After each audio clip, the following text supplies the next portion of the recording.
আসসালামু আলাইকুম। আমি মুস্তাকিম। প্রতিদিনের মতো আপনাদের সাথে আবারও একটি ভিডিও নিয়ে আসলাম যে সকাল যাচ্ছি হচ্ছে নিজের কাজে, অফিসে যাওয়া হচ্ছে। তো এই চিন্তা করলাম একটা ভিডিও বানাই আপনাদের সাথে।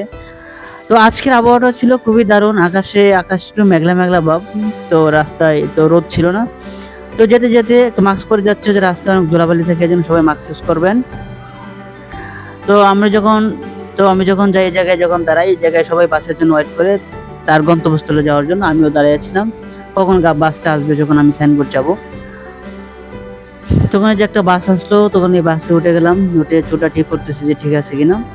এটা আমাদের ছেলেদের অভ্যাস। তো এই জায়গায় একটা জিনিস বোঝা যায় যে মানুষ কতটা ব্যস্ততা। এই জায়গায় আপনি কারোর সাথে ১ মিনিট দাঁড়িয়ে কথা বলবেন, সেই সুযোগটা কারো নাই। যখন বাস থেকে নামলাম তখন মনে হচ্ছে যে হালকা বৃষ্টি হচ্ছে। তো এই গাড়ি থেকে অটোতে যাচ্ছি। আর যখন বাসায় ফিরি তখন রাত ৭টা ৭:৩০ টার মধ্যে ছিল। এরকম ঢাকার রাস্তা এরকম একটু ফাঁকা, কিন্তু জ্যাম ঠেলে আমার আসতে হয়েছে। ঢাকার ভিতরে অনেক জ্যাম ছিল। তো দেখা হবে পরে কোনো ভিডিওতে ইনশাআল্লাহ।